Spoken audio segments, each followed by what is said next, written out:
right, practice quiz number 6. Let's run these solutions down, see how far we get in this first one, and then we'll go from there. We're doing some differential equations first, so this is stuff from 9.3. We need to sort of separate the variables, right? Try to get the y's and the dy together. In this case, any x's and dx's on the other side. Integrate and try to solve it back for y. That's the plan. The first move, right, if you've got x's and y's, that means your y prime is dy dx, right? So before we're doing anything else, we kind of just want to make sure we have all of our variables together. So it's x squared times that equals 4 times y.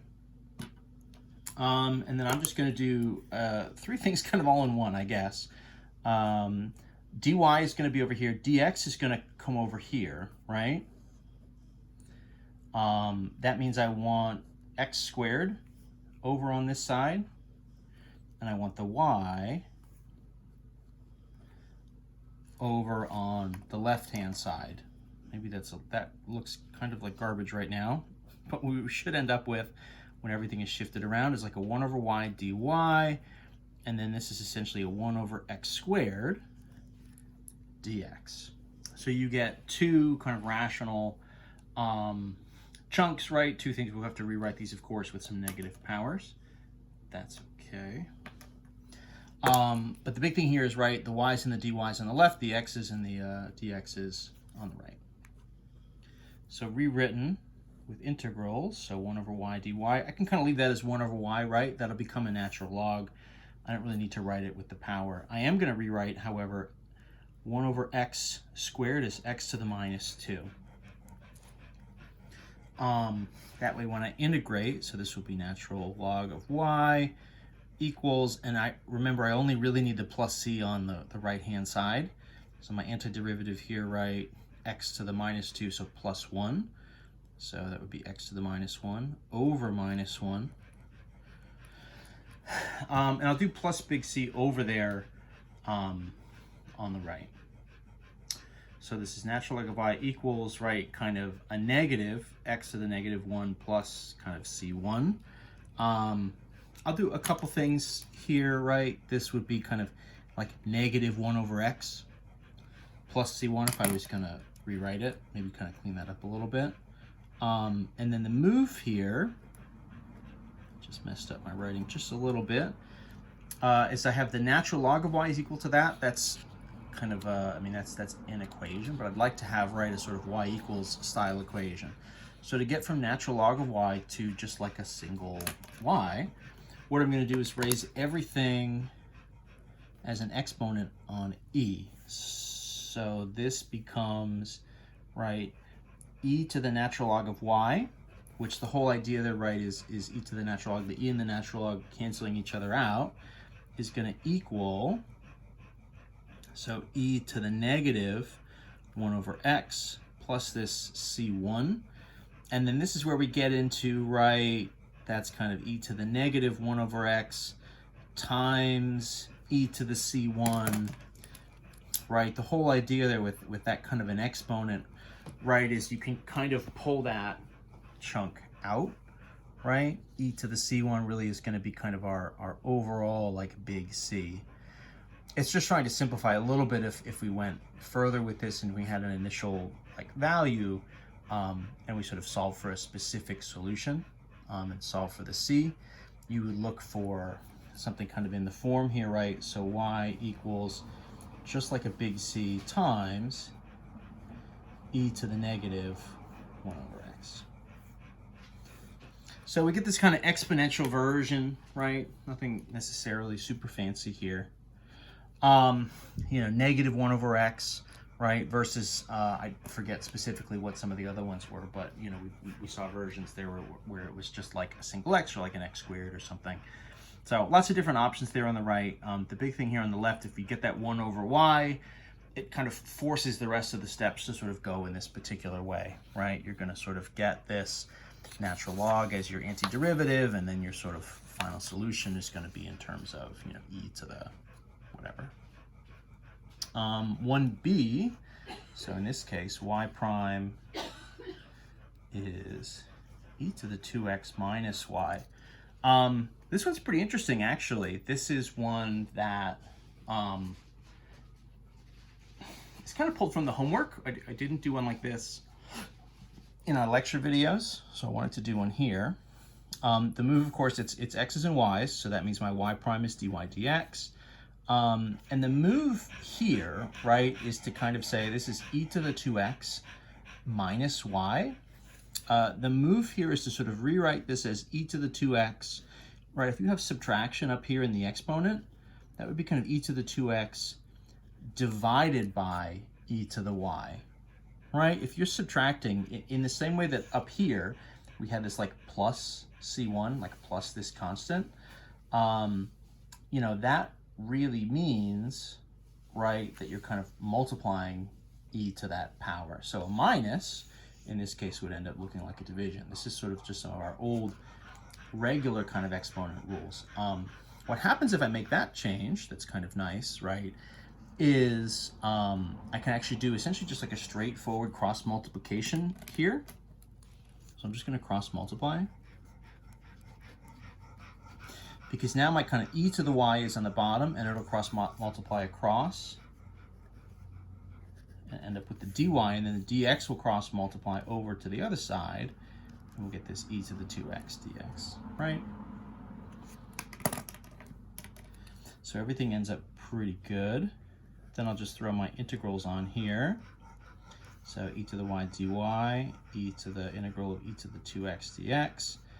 So antiderivative of e to the y is e to the y. Again, we're kind of leaving off the plus c there. We're only going to do it on the right-hand side.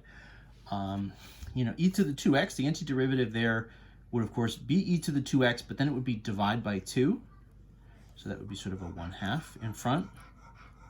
And then plus big C. And so what do I need to do to get rid of e? Well, I'm really doing the opposite of what we did up here, right? Where I had to raise everything to the e to get rid of a natural log. So now if I have an e already, what I need to do is take both sides to the natural log, because the natural log of e to the y would be natural log, right? 1/2 e to the 2x plus, oh, I should call this c1, right? And the idea here is that this on the left just equals y. Trying to think, on the right, I don't know that there's really a ton of things that we can do here.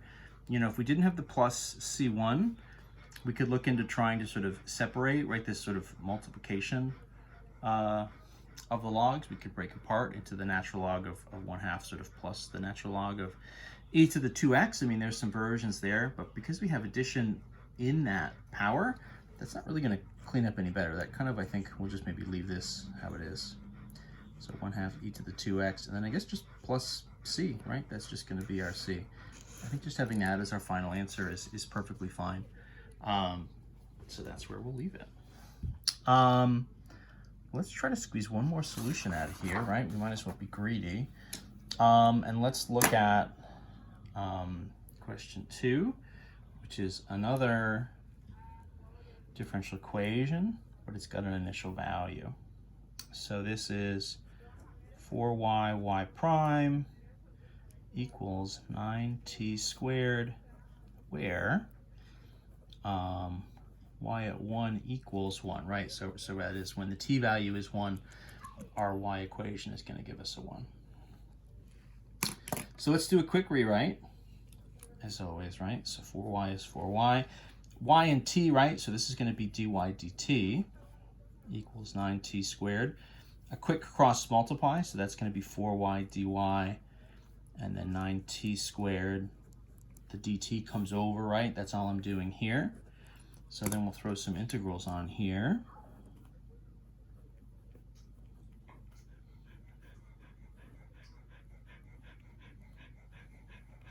Pretty plain antiderivatives, right? This is just going to be sort of just like typical power rule kind of stuff.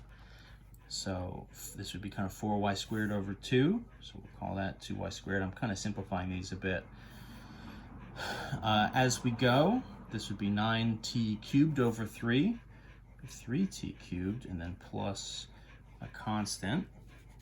And so then what will happen for us here, and then this is kind of interesting, right? Because we're going to need to solve for y. We're going to divide everything by 2.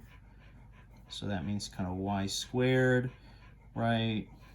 We'll call this maybe 3/2 t cubed plus, this would be c1 over 2. So maybe we'll just kind of call that c2. That's just kind of a new constant. And then the next thing is to take a square root. Now, when I do that, in theory, I'm going to get like a positive and a negative version, right?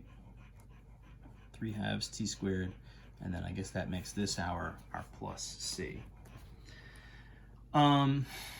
So that's interesting. In theory, right, you know, without any kind of extra information, although we have some extra information, right?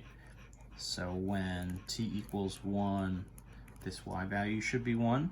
So with that extra information, you know, normally I would say, well, it could be either the positive or the negative case here. Now, with this initial value, right, the y value is 1, that kind of forces this to be positive, right?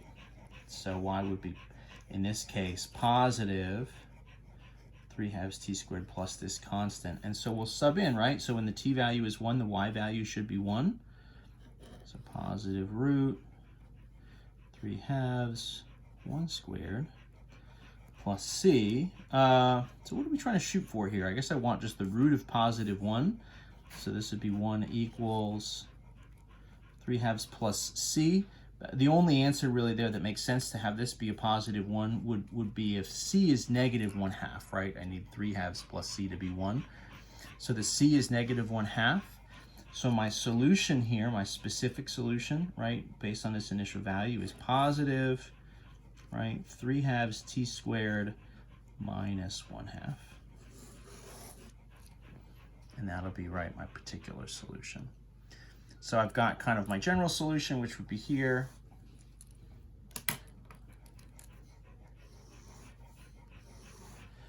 And then my particular one, right, where I sub these values in, this initial value, gets me this, right, where I've solved for the c. And that's some differential equations, right? I mean, that's some stuff, of course. Any of the other ones that we did in the other videos or on the homework are sort of also fair game for setups. There's a couple different variations here, so make sure you look through all those as you're working on the quiz.